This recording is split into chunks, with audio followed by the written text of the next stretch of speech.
In the year 80 AD, Rome unveils its greatest monument to madness. The Colosseum gates swing wide, and 50,000 Romans scream like one single beast. Somewhere beneath that roar, a young woman is strapped inside a wooden sculpture shaped like a cow. Bronze hinges lock her in. Iron clamps hold her still. She committed no crime. She raised no sword against the empire. Her only role is to act out an ancient myth, where a queen is violated by a bull, while the crowd watches every second of it. When the animal charges into the sand, fathers hoist their sons above the mob so they won't miss a thing. And when the shrieks begin, nobody looks away. The entire stadium laughs. Throw out everything Hollywood taught you about gladiators and honor. The Colosseum was never a sports arena. It was a machine built to convert human suffering into spectacle on an industrial scale. Roman engineers once flooded the entire floor to recreate naval wars where real soldiers in real armor drowned and never resurfaced. After sunset, condemned prisoners were smeared in tar, chained to wooden stakes, and set ablaze to serve as living torches so the audience could keep eating and chatting under the glow of burning flesh. None of this was some rogue emperor's madness. It was government policy, a calculated system designed to make cruelty feel as ordinary as the weather. What you're about to witness is everything that polished statues and textbooks leave out. We are going behind the trap doors and into the blood-soaked mechanics of Rome's arena. Ancient writers like Martial and Suetonius left behind eyewitness accounts of the 13 most horrifying spectacles the empire ever produced. Funeral rituals that demanded fresh human blood to honor the dead. Midday executions rebranded as casual lunchtime entertainment. Theatrical recreations of myths where the actors didn't fake their deaths because the deaths were real. Before we go any deeper, drop your city and country in the comments. And if this is your first time here, subscribe now so we can keep producing these deep dives with zero filter. This is Ancestral, the most unflinching dark history channel on the planet. Before the Colosseum became a pile of Instagram backdrops, it had a job. And that job was born from a tradition far older than the empire itself. When a Roman nobleman died, his family owed him something. Not prayers, not marble, blood, real human blood. In the earliest days, captives were butchered right at the graveside, so the dead man's spirit wouldn't cross into the afterlife alone. Romans had a word for this obligation: munus, a debt to the dead. And like every debt in Rome, this one grew interest nobody could afford to stop paying. The first time this debt turned into a public event was 264 BCE. Two brothers were burying their father, a former consul named Decimus Junius Brutus. Instead of weeping quietly, they hired 3 pairs of men to hack each other to death in front of the tomb. No stadium, no seats, just a city square, a ring of bodies pressing closer, and blood soaking into the dirt. In that moment, Rome stumbled onto something it would never give up: the perfect cocktail of grief, status, and spectacle. Once the powerful saw what happened to a crowd that tasted violence, the math was obvious.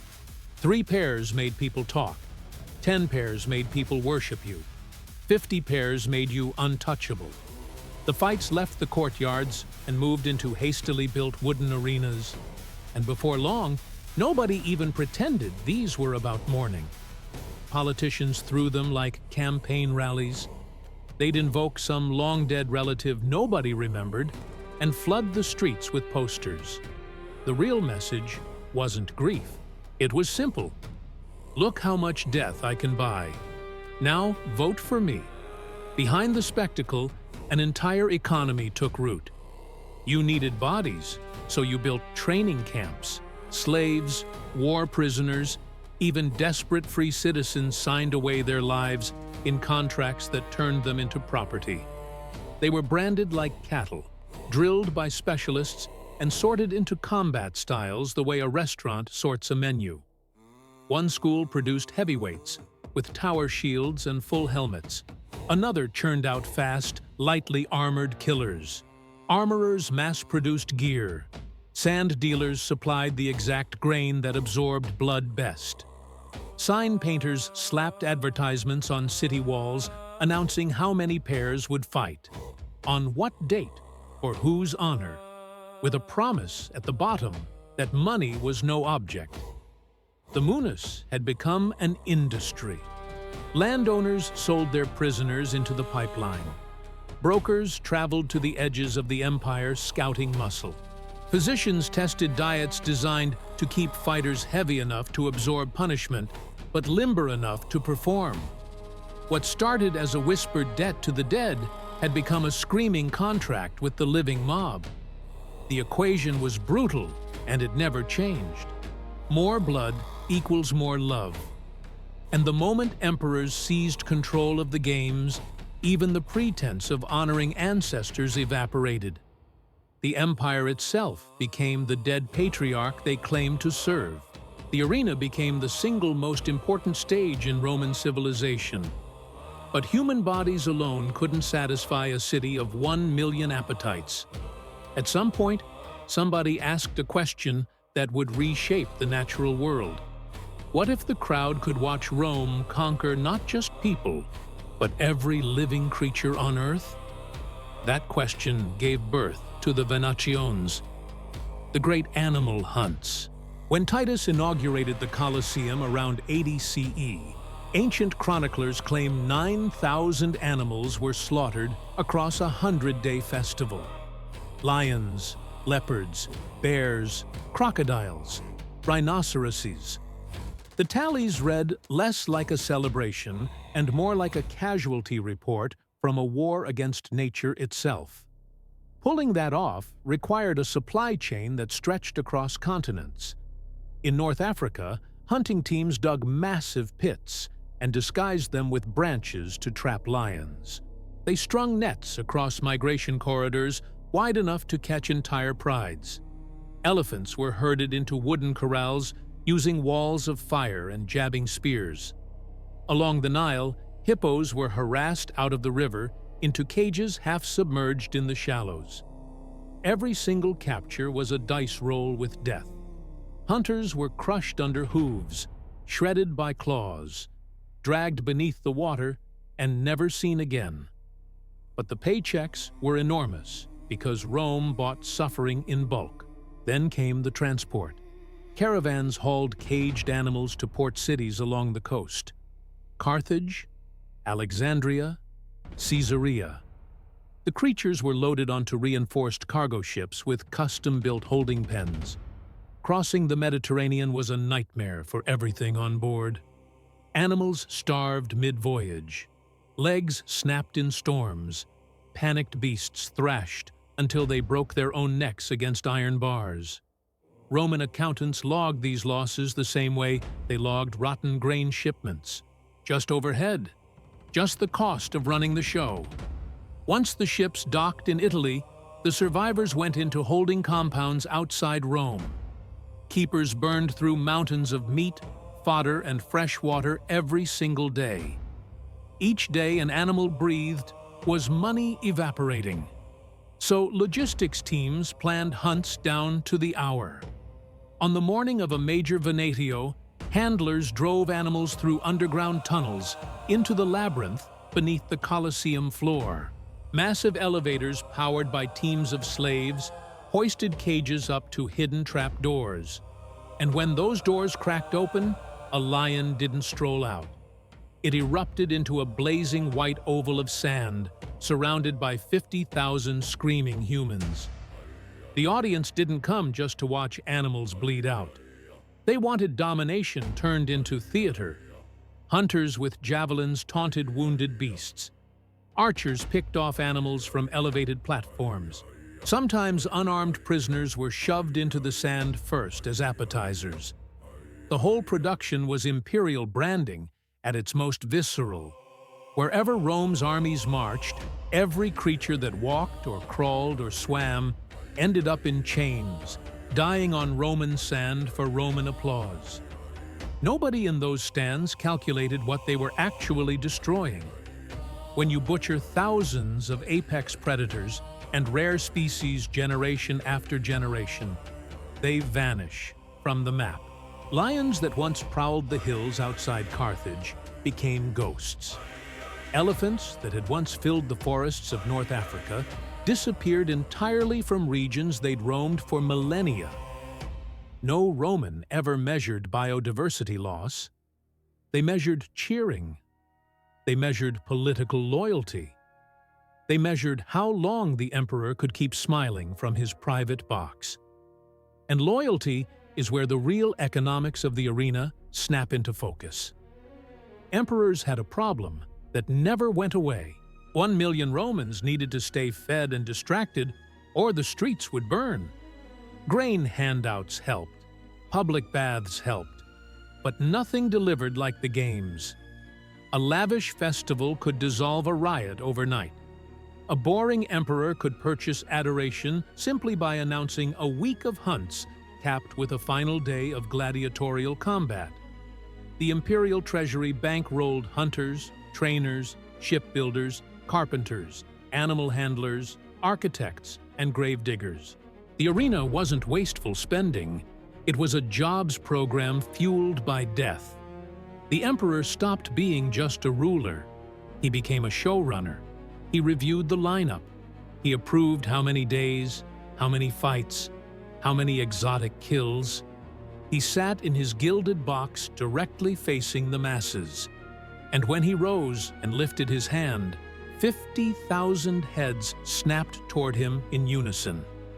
That single moment was worth more than any military victory. It reminded every soul in the building who held the switch between life and death on that sand. Stay quiet, and someone might wonder why.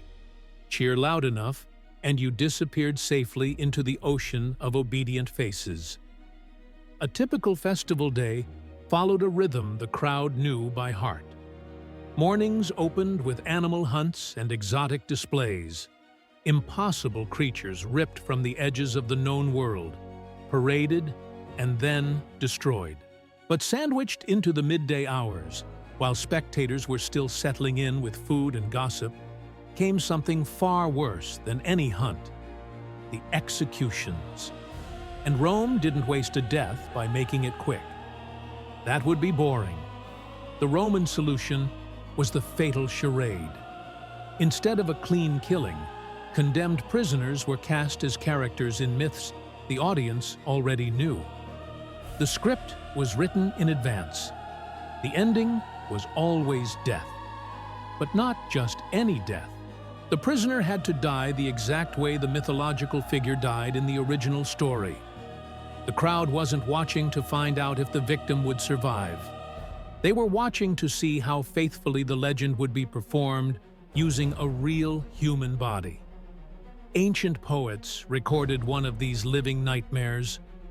A man costumed as Orpheus, the legendary musician who could tame wild beasts with his voice, was placed in the center of the arena holding a lyre. Docile animals wandered around him. The audience nodded along. They recognized the story. Orpheus, the gentle poet. Then a hidden gate opened and a pack of bears charged across the sand. They ripped the man apart while his prop instrument lay splintered beside him. The crowd roared with laughter at the punchline. The man who was supposed to charm beasts was devoured by them instead. Another charade referenced by Roman writers involved the myth of a boy who flew on wings of wax. Engineers rigged a launching mechanism high above the arena floor. A condemned man was fitted with crude artificial wings and paraded before the crowd as the legendary flyer. Then the device hurled him downward onto the sand or onto concealed blades below. The myth said the boy fell from the sky. In the Colosseum, that fall wasn't metaphor. His shattered body was the final act. These productions demanded real craftsmanship. Tailors stitched costumes and masks. Woodworkers built stage props and mechanical rigs. Stagehands rehearsed the exact sequence of opening gates, releasing animals, and clearing corpses before the next act. Every beat was choreographed, so the audience experienced surprise, then shock, then the satisfaction of a story completed. A savage narrative arc. Beginning, middle, death. The people strapped into these roles weren't all murderers and traitors. Many were petty thieves, runaway slaves, political dissidents, people condemned for worshiping the wrong god. The moment a judge stamped them as condemned, their identities ceased to exist. They became raw material for scripts. And the more inventive the killing, the more likely the man who paid for the games would be remembered for a generation. In a world without cameras or recordings, you carved your legacy into public memory by staging deaths so horrifying nobody could ever forget them. That hunger for spectacle nobody had seen before produced what might be the most disturbing performance ever whispered about in the Roman world: the reenactment of the bull and the queen. The myth told of a queen on a distant island cursed with an unnatural obsession for a bull. In the legend, a craftsman built her a hollow wooden cow so she could climb inside and trick the animal. The result of that union was the birth of a monster. Every Roman knew this story. It was painted across pottery, retold in poetry, and held up as the ultimate example of divine punishment for forbidden desire. At some point, a games producer decided that simply telling this story wasn't enough. He wanted to stage it with a real woman and a real bull. According to later accounts, a hollow wooden cow was constructed with working hinges and an interior cavity. A condemned woman was chained inside. The structure was wheeled onto the arena floor. The instant the crowd saw it, they erupted. They screamed the mythical queen's name. This was no longer theater. This was a countdown. The sources split on exactly what happened next. Some say a bull was goaded toward the structure and provoked into mounting and crushing it, while the woman shrieked inside. Others suggest that blades were built into the frame so that any impact from the animal would drive iron into her body. However it played out, the purpose was identical: transform a myth about divine wrath into a real-time sentence of torture and death performed for applause. Consider how many hands built that single moment of cruelty. Carpenters spent days shaping and assembling wood. Metalworkers forged hinges, latches, and concealed blades. Painters decorated the exterior so the crowd would instantly recognize the prop. Guards dragged the condemned woman from a cell beneath the arena, restrained her, and locked her into position. Animal handlers had starved and beaten the bull for days to guarantee aggression on command. Dozens of professionals touched that machine before the gates swung open. Not one of them refused. All of it fed into the vast machinery humming beneath the arena floor. Under the Colosseum, a maze of corridors stretched in every direction. Cages lined the walls. The air was thick with sweat, animal waste, and terror. Above, the sand concealed trapdoors, ramps, and elevator platforms. Between events, teams of slaves raked the surface clean and spread fresh sand over whatever was left behind. Physicians stood by with red-hot irons to cauterize the wounds of gladiators valuable enough to save. Everyone else was dragged to the spoliarium, stripped of anything worth reselling, and discarded like waste. Every minute of every show, someone was running the numbers. How many prisoners remained in holding? How many animals survived the morning session? Could any be recycled for the afternoon? How many work crews were needed to strike the set and rebuild before the next execution?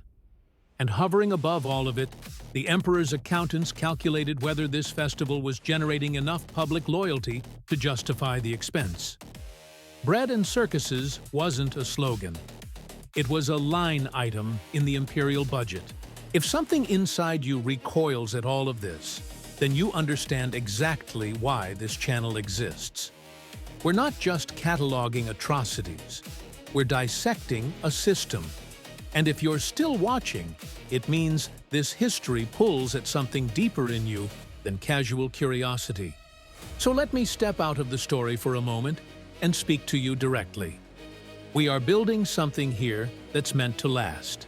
If you recognize yourself in this work, if you're the kind of person who wants the raw, unvarnished truth about what humanity has done, told with the depth and gravity it deserves, then join our inner circle, the lineage. It's not just a membership, it's a pact. Members help shape which chapters of history we crack open next. They keep this project independent, untouched by sponsors who'd prefer a softer, more comfortable version of the past. In return, they get early access to new episodes and exclusive material that never reaches the public feed. If you're the type who would have crept into the tunnels beneath the Colosseum just to understand how the gears turned, then the lineage is where you belong. Stand with us, so we can keep prying open doors the rest of the world would rather leave sealed. Because from here, the darkness only deepens. The funeral games and the animal massacres were just the foundation. The mythological executions were just the warm-up act. Rome wasn't satisfied with killing on dry ground. They wanted to remake entire wars on open water, with real warships and real soldiers, inside an arena built over a drained lake bed. In what comes next, the Colosseum floor will vanish beneath rising water. 3,000 men will be handed weapons and hollow promises. And the empire will prove that even the ocean can be weaponized into entertainment. Some of those men will still be alive when the audience believes the show is already over. When Rome wanted to prove it owned the ocean, it didn't launch a navy. It turned a faucet. Beneath the Colosseum, engineers had threaded hidden channels directly into the city's water supply. For occasions deemed spectacular enough, crews evacuated the underground chambers, plugged every drain, and unleashed the flow. The killing floor, where gladiators and beasts bled out every other week, transformed into an artificial lake. Roman writers describe full-scale naval battles fought on this indoor sea, with thousands of men crammed onto warships and commanded to slaughter each other while the audience sat above them, completely dry, completely entertained. One account puts the number at 3,000 fighters in a single staged battle. These weren't trained Marines.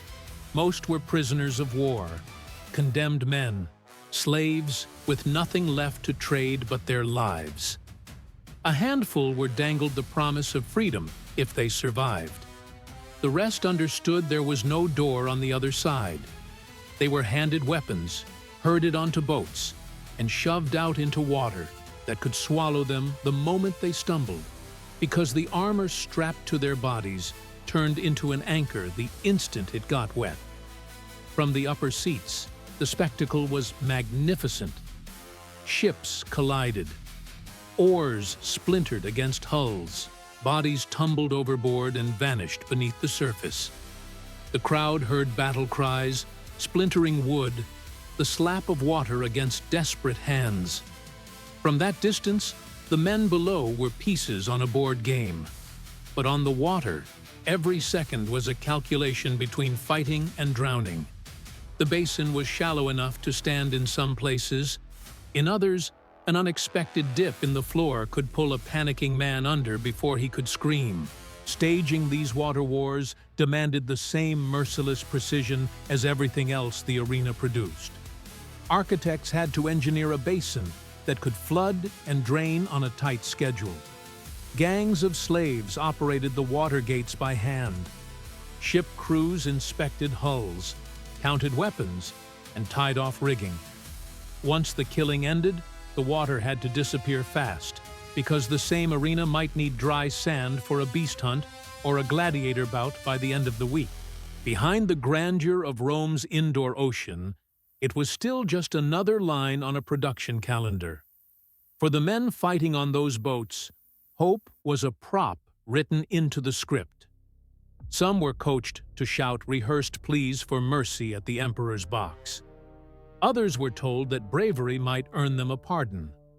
The crowd knew better. The Senate knew. The emperor certainly knew. But spectacle demands a narrative, and this was the story they sold. War. Surrender. The beautiful lie that courage could rewrite the ending. When the last man standing was claimed by whichever side the emperor favored, the dead were fished from the water or left to surface as the basin emptied. Workers hauled corpses aside. Ships were towed into storage. The arena floor reappeared under fresh sand, scrubbed clean, ready for the next scheduled atrocity. The takeaway was impossible to miss. Even the sea itself could be summoned, exploited, and dismissed at Rome's convenience.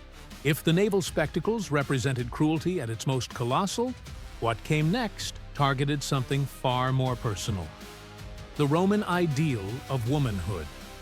In speeches and law courts, Roman moralists celebrated a very specific image: the virtuous matron, modest, homebound, devoted to wool and children and silence. That was the version sold in public. But inside the arena, a completely different female figure was put on display. Armed, exposed, bleeding for applause. Female gladiators were real. Latin texts sometimes call them gladiatrices. They were rare enough to feel transgressive, and that rarity was exactly the point. These women were typically booked as novelty attractions during special events. They fought other women, wild animals, or male dwarfs in pairings deliberately designed to provoke shock and amusement. Ancient sources suggest their armor was stripped down by design. Lighter protection, tighter fittings, key pieces removed entirely, so their bodies became as much a part of the performance as their swords. The fights were marketed as forbidden spectacle. The audience came for violence and stayed for degradation. Picture the hypocrisy. Senators who delivered lectures about female virtue during daylight could sit beneath the emperor's canopy after dark and watch enslaved women fight for survival in outfits designed to humiliate them.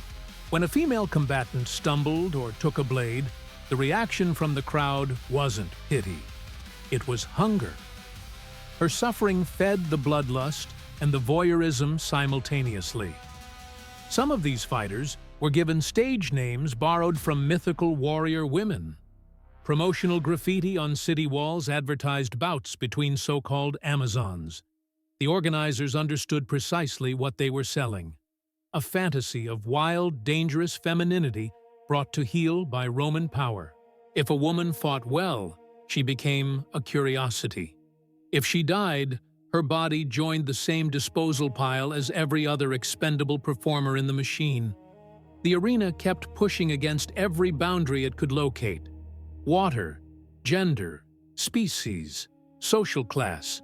But the most disturbing line it ever crossed was the one between darkness and human flesh. The Latin phrase tunica molesta means the troublesome tunic. It was a garment designed not to protect, but to destroy. During certain Roman executions, condemned prisoners were dressed in clothing that had been soaked in pitch, oil, or resin.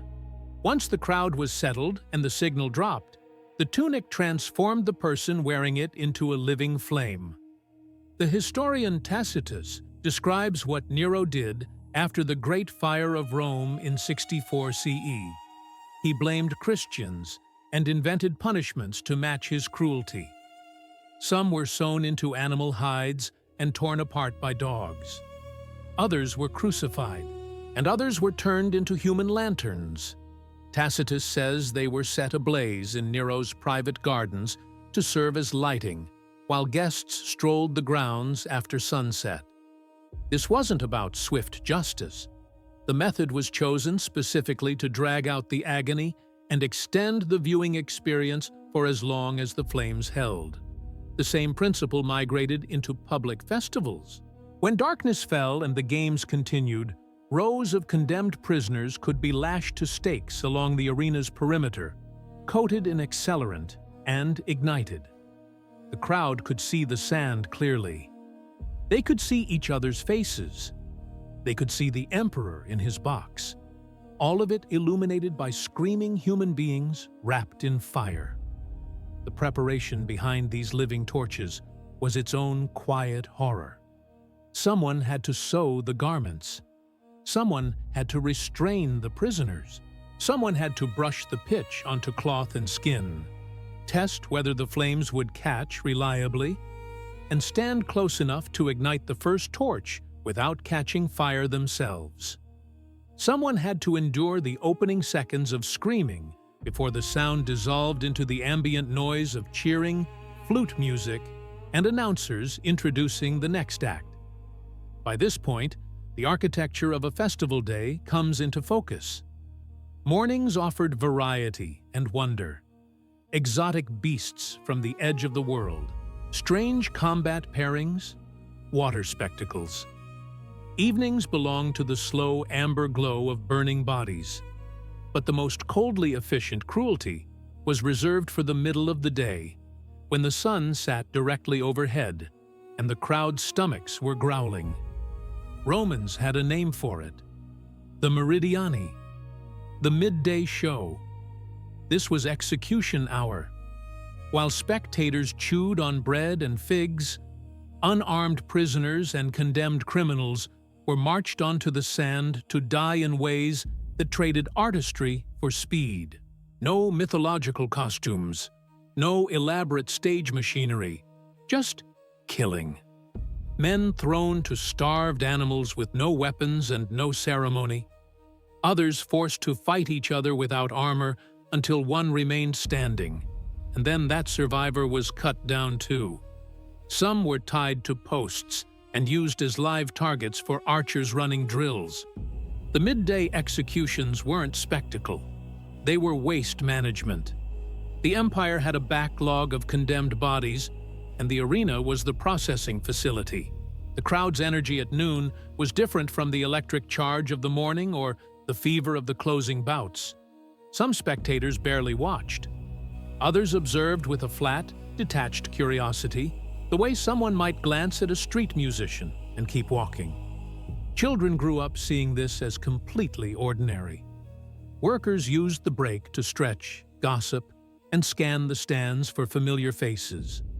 Death at midday wasn't an event. It was ambient noise. If a victim screamed or begged, sections of the crowd booed and yelled for them to die with more dignity. Bravery earned a nod, but never a rescue. Cowardice earned jeers. The lesson saturated every row of the stadium, especially for slaves and lower-class spectators sitting in the cheap seats at the top. The state can do this to you whenever it decides. And when it does, your neighbors will watch while eating lunch. What followed those executions might be the most quietly horrifying detail of all. When the blood began to crust on the sand and the next act needed a clean stage, workers sprinted out with rakes, hooks, and shovels. Their destination was a room every arena had. In Latin, it was called the spoliarium. The spoliarium was where the dead were dragged, stripped, and inventoried. Armor was unbuckled and set aside for the next fighter. Weapons were collected and resharpened. Jewelry, clothing, anything of value was confiscated as property of the state or pocketed by the crew. If the corpse had been a gladiator, his gear might be cleaned and strapped onto a replacement by nightfall. If he had been a condemned criminal, whatever rags he wore became someone else's profit. Either way, the body itself was garbage to be hauled out of sight before it slowed the schedule. But Here is the detail that stays with you. Multiple sources describe arena attendants pressing red-hot irons against fallen bodies to confirm they were actually dead. Imagine lying on the sand, shattered, the crowd's attention already drifting to whatever comes next. You feel consciousness slipping. Maybe you think the worst is over. Then hands seize your limbs. You're dragged across the grit, leaving a wet trail behind you. In a chamber just off stage, someone pushes a glowing metal rod against your skin. If your body doesn't react, they mark you as finished. They drive a hook through your ankle or shoulder and haul you away. But if you flinch, if your nervous system fires one last involuntary jolt, your reward isn't a doctor. It's another blade, another strike, or being dragged back out onto the sand to be killed properly in front of an audience that has already forgotten your face. Even the border between living and dead had to serve the production schedule. Think about what that job did to the workers. Day after day, their role was to stab, burn, and drag bodies so the show could stay on time. They weren't executioners performing a single deliberate act. They were stagehands, forced to make split-second decisions about whether someone deserved another blow, not based on justice, but because the next event needed an empty floor. This is the moment most people would close the tab. If you're still here, that tells me something about you. You don't flinch from the truth just because it's ugly. You want to understand the full depth of what human beings built when cruelty became policy. And for people like you, there's something I want to share. In the pinned comment below this video, you'll find a link to a physical book I recommend without hesitation. This isn't another lightweight history paperback you forget on a plane. It's a dense, unflinching volume of dark history. Something with real weight in your hands. Page after page, it compiles the most ruthless rulers, the bloodiest turning points, and the most buried secrets from civilizations across the globe into a single, relentless collection.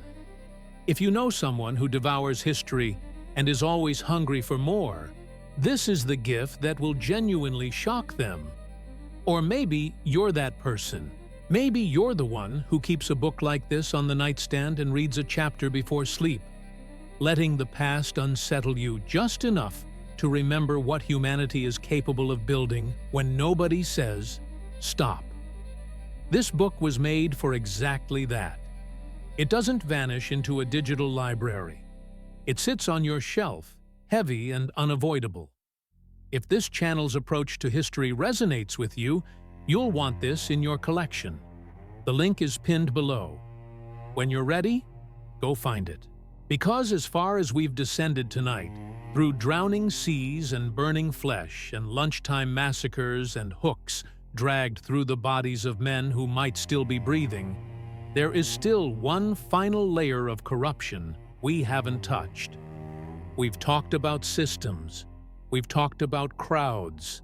But what happens when the man sitting in the marble box decides that producing the carnage isn't enough? What happens when the emperor who controls every life and death on that sand steps down from his throne and walks onto the arena floor because he wants to be the star? In the final chapter, we'll watch an emperor slaughter animals from behind reinforced barriers while billing the treasury for his performance.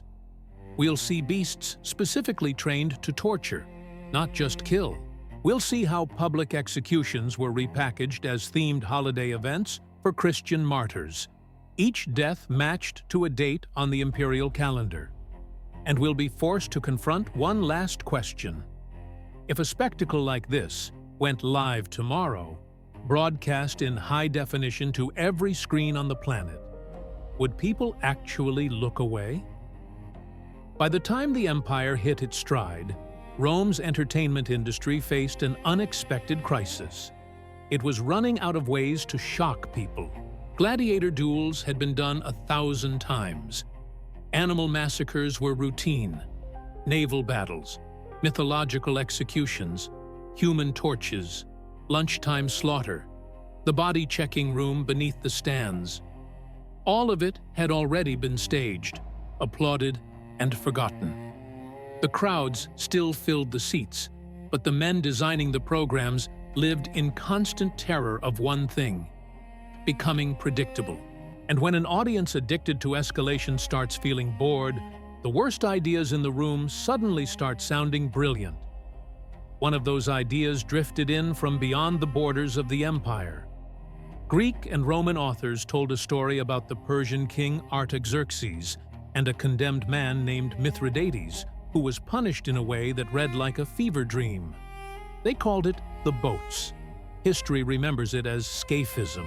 According to Plutarch, the prisoner was wedged between two hollowed-out boats or inside a carved log, with only his head and extremities exposed. He was force-fed a mixture of milk and honey until his stomach swelled and his body rejected it. Then his exposed skin was coated in more honey, and he was left in direct sunlight beside stagnant water. The insects arrived on schedule: flies, wasps, beetles. Entire swarms drawn by the sweetness crawled across every inch of exposed flesh. He couldn't shift enough to brush them away. His own waste accumulated beneath him, attracting still more vermin. The accounts claim the man lingered like this for days, consumed alive by countless tiny jaws while his heart kept beating. Whether every detail survived intact or grew in the retelling, the intention is unmistakable. This wasn't execution. It was the transformation of a single human death into a process so slow it became its own event. Now here's the critical distinction. As far as surviving records tell us, Rome did not formally stage scaphism as a Colosseum attraction. There's no documented case of the full boat punishment being performed on the arena floor. But Romans devoured these stories. They circulated them. They cited them as the ultimate expression of calculated cruelty. They were captivated by the idea that someone, somewhere, had figured out how to stretch one death across an entire week. And that concept, the slow, insect-ravaged, publicly witnessed disintegration of a living person, slotted perfectly into Rome's appetite. Even if Plutarch's version of scaphism remained a Persian legend, the empire had its own catalog of prolonged exposure punishments. Criminals spiked to posts and abandoned for days. Bodies smeared with substances designed to attract predators. Condemned prisoners left in public squares as walking warnings until their bodies gave out. The specifics shifted from province to province, but the underlying principle never changed. Killing alone had stopped being enough. The process of dying had to become the product.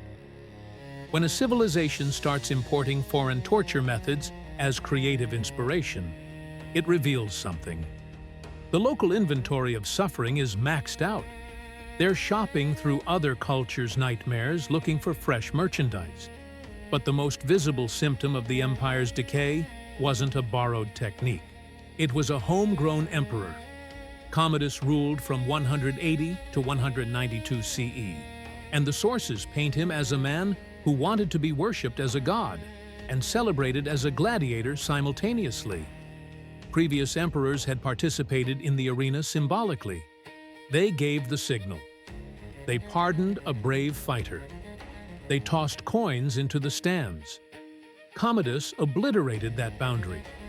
He didn't just oversee the games.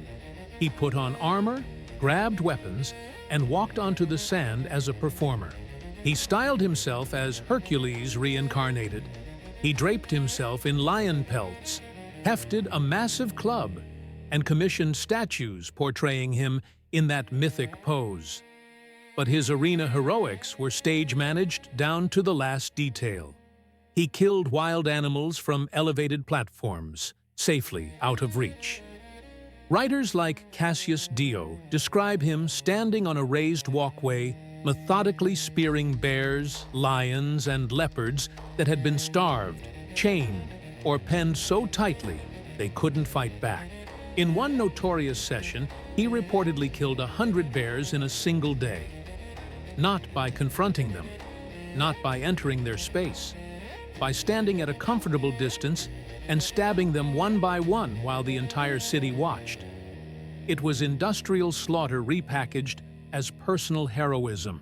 He also took pleasure in using razor-edged arrows to sever the heads of ostriches mid-stride, then holding the dripping heads toward the senator's section, making sure every man in a toga understood the implicit threat. That blade could aim higher any time he wished. This wasn't mere ego. It was ruinously expensive. Commodus billed the state astronomical fees for every appearance. He declared that each time he set foot in the arena as a gladiator, his compensation should match the pay of an entire Roman legion. The treasury hemorrhaged gold to fund his costumes, his private hunts, his animal stockpiles, and his endless schedule of performances. Commerce ground to a halt during his shows. The city bent around one man's obsession with performing his own greatness. The message radiating from all of this was toxic. An emperor was supposed to govern, adjudicate, and command. Commodus chose instead to cosplay as a butcher and demand applause for it. When the most powerful man in the known world turns himself into a theatrical killer, slaughtering defenses animals for cheers, what does that reveal about the entire structure beneath him? It reveals that every justification the system ever offered has collapsed. Honoring the dead, training soldiers, appeasing the gods, all of it stripped away. What remains is raw, undisguised appetite. Under rulers like Commodus, another evolution accelerated. Animals stopped being simple weapons and became trained instruments of prolonged death. The legal phrase, damnatio ad bestias, condemnation to the beasts, appears throughout Roman legal codes and literary accounts. It was an official sentence handed down by courts. A judge could condemn you to the sword, to the cross, to fire, or to the beasts. On paper, that sounds straightforward. In practice, it became one of the most flexible tools in the entire entertainment arsenal. The beast handlers known as bestiarii didn't just release predators into the arena and hope instinct did the work. They engineered the outcome. They starved animals for days to manufacture desperation. They beat them to amplify aggression. They conditioned them to navigate tunnels and gates, to burst into blinding daylight before a wall of noise. Some animals eventually learned to associate the arena with feeding, because every single time the gate opened, a human body was waiting on the other side. When organizers wanted a fast, visceral kill, they flooded the sand with multiple large predators, targeting a single unarmed victim with nowhere to run. Death came in seconds. When they wanted drama, they released one animal at a time, sometimes smaller ones, or they gave the condemned just enough of a chance to scramble, climb, or duck behind a prop. A prisoner might claw his way up a fake cliff while a panther circled below, swiping and lunging. From the stands, that was tension and entertainment value. On the sand, it was terror measured in heartbeats. Some animals survived their first performance. If a beast made it through a show without escaping or dying of its injuries, handlers patched its wounds and stored it for next time. Over seasons, this created lions and bears whose entire existence consisted of cages and killing. Their whole reality was captivity, starvation, pain, and the deafening roar of thousands every time a gate lifted. The crowd understood this. That was part of the attraction. They weren't just watching a wild predator. They were watching something that human hands had deliberately corrupted into a biological machine of suffering, an instrument with a pulse and teeth. And then, into this grinding apparatus walked a new category of victim. When Christianity first surfaced in the Roman world, it was simply one more cult in a marketplace overflowing with them. But early Christians refused to make sacrifices to the traditional gods or acknowledge the emperor's divine authority. That refusal converted a private belief into a public crime. During moments of imperial crisis, plagues, fires, military defeats, officials pointed at this stubborn sect and blamed them for provoking divine anger. The punishment pipeline led straight to the arena floor. What made Christian victims different from ordinary condemned prisoners was documentation. Many believers wrote accounts of their own impending deaths, or had their stories recorded by fellow members of the faith. That gives us a more granular and emotionally vivid picture of how these particular executions were produced. In cities like Carthage, martyrs such as Perpetua and Felicity were dragged before public games, paraded in humiliation, savaged by animals, and finally dispatched by a swordsman once the audience had extracted enough entertainment from their suffering. The organizers planning these events didn't view them as sacred or meaningful. To a Roman Games producer, Christians were just another shipment of condemned bodies to fill a time slot. But the writers within the Christian community saw something else entirely: a grotesque inversion of their faith, staged as mass entertainment. Over decades, patterns crystallized. Executions were timed to coincide with public festivals and religious holidays. On days honoring deities associated with fire, some Christian prisoners were burned. On festivals celebrating divine hunts, victims were torn apart by animals. The thematic matching was deliberate. The crowd experienced it as clever programming. The condemned experienced it as a weaponization of the calendar itself. From the comfort of the upper rows, you could buy roasted nuts, settle your children on your lap, and watch a column of prisoners shuffled onto the sand in plain tunics. To the announcer, they were the afternoon segment. To the scheduling team, they were a line item between the beast hunt and the closing gladiator bout. To the condemned themselves, they were about to become the founding stories of a world religion. Centuries later, their deaths would be whispered in prayer and painted on catacomb walls, while the names of every festival planner and arena manager dissolved into absolute nothing. The most unsettling element isn't the violence, it's the organization. There were job titles for every stage of the process. The official who read the sentence, the guard who fastened the chains, the handler who inspected the gate mechanism, the announcer who bellowed the prisoner's crime to 50,000 spectators, the backup executioner who stepped in with a blade if the animal didn't finish the job cleanly enough. Each person performed their role so the audience could enjoy what the organizers called a smooth experience.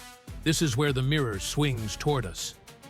You and I exist in a world that has officially outlawed the arena. No emperor feeds prisoners to lions in a stone amphitheater at the center of any modern capital. But the underlying mechanism, suffering packaged as content, pain converted into a product, an audience sitting safely in the dark and watching, is not as far behind us as we'd like to believe. Today, violence reaches us through glass instead of sand. Fights, accidents, war footage, public humiliation. All of it recorded, uploaded, shared, replayed millions of times. Algorithms perform the exact function Roman emperors once performed.